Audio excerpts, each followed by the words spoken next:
Christelle, rebonjour. Christelle me parle aujourd'hui de la corette potagère, un nid de nutriments. C'est quoi la corette potagère? Je ne sais pas encore, La franchement. corette potagère, qu'on appelle communément crin-crin. Ah, d'accord. Voilà, chez nous. C'est le nom scientifique, ça. C'est le nom Non, scientifique. pas scientifique, c'est le nom Scientifique. C'est le nom scientifique. Absolument. D'accord. La corette potagère. Ça a beaucoup d'appellations dans la sous-région, mais chez nous, on parle tout simplement de crin-crin. Voilà. Et c'est avec notre invitée Rebecca Kenja. Pardon. Pas Rebecca, Rebecca Sagoran. Une Rebecca peut en cacher, une autre c'est sûr. Rebecca Sagoran, bonjour. Bonjour, madame. Voilà, d'entrée, dites-nous, quelle est la composition de ce légume? La corette potagère est un légume riche en nutriments, comme vous l'avez si bien dit. Et les nutriments qu'on y retrouve, on peut citer les protéines. C'est un légume riche en protéines, riche en potassium, en fer, puis en magnésium, en oméga 3 également. C'est un nid de nutriments, on l'a dit. Qu'est-ce que ça apporte de façon concrète à l'organisme? Comme j'ai commencé par le dire tout à l'heure, c'est un légume riche en certains nutriments. Et pour parler des bienfaits de ce légume, on abordera les bienfaits de ces nutriments-là. Quand on parle du potassium, par exemple, le potassium joue plusieurs rôles dans l'organisme.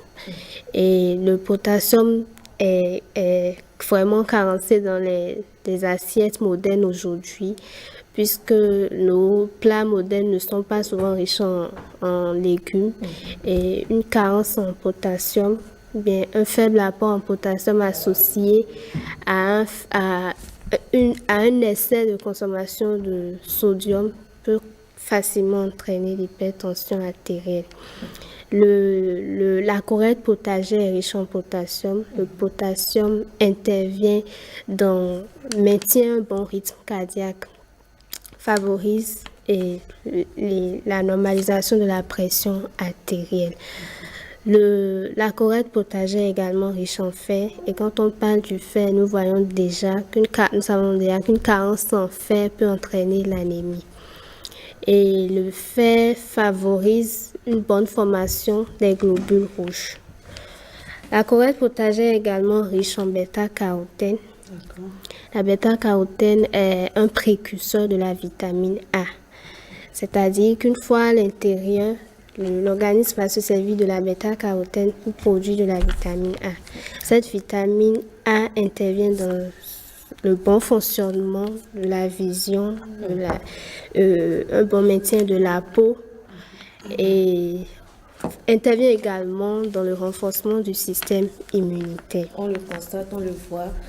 D'ailleurs, c'est bien, ce légume présente beaucoup de variétés en termes de nutriments et beaucoup de personnes le consomment cru. Mais est-ce la bonne méthode, Madame Rebecca? Le consommer cru. Cuit ou cru? Quelle est la méthode pour le consommer? Est-ce qu'on peut le consommer cru? Je n'ai pas encore vu. Je l'imagine mal en tout cas. Hein? Non, mais il y en a qui en consomment cru. Il paraît que ça guérit plusieurs maux. Oui, il y en a qui s'en servent même pour faire des tisanes. Oui. Mais moi, je pense que efficace contre la fièvre typhoïde. Je pense que l'idéal, c'est de consommer ces légumes-là crus, surtout aussi pour une bonne hygiène. Quand on veut consommer cru, est-ce qu'on tient compte de l'hygiène autour de ces légumes-là? Il est préférable de consommer ces légumes-là. Préparés.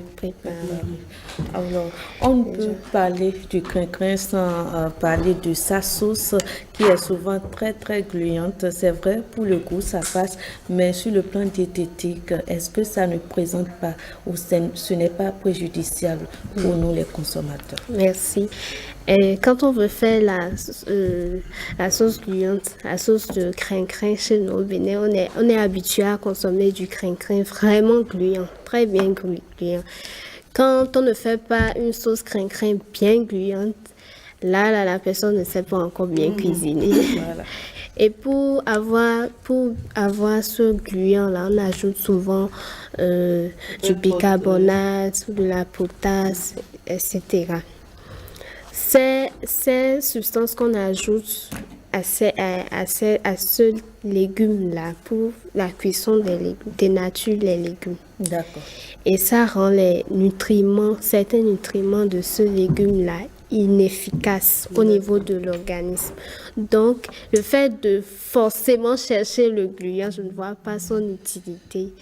Et on aime ça, hein? On aime le nenouille avec une bonne pâte. Franchement, on aime ça. La sauce n'a pas de goût apparemment. Oui, mais on peut cuisiner le crin-crin sans le bicarbonate et ce serait gluant. Mais ce ne serait pas aussi gluant que ce qu'on a l'habitude. On peut faire comme nos vieilles mères avec... on le fait un peu avec de la cendre, d'accord? Après la cuisine, la cendre, on recueille ça un peu, on met juste un peu d'eau, on laisse là quelques heures et puis on recueille le liquide, c'est bon. C'est la première fois que j'entends ça. Oui, c'est très efficace. C'est une recette de grand-mère. Alors voilà, si vous permettez, on va évoluer. Il semblerait aussi, je n'ai pas vérifié l'information, que le crin-crin aide à se protéger de qui, de quoi, je ne sais pas. Qu'est-ce que vous en dites?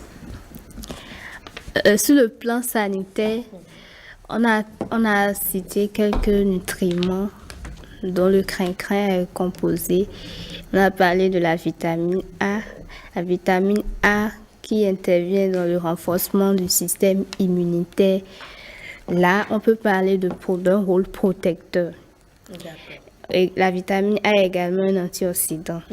Permet de lutter contre les radicaux libres. Là, on peut parler d'un rôle protecteur.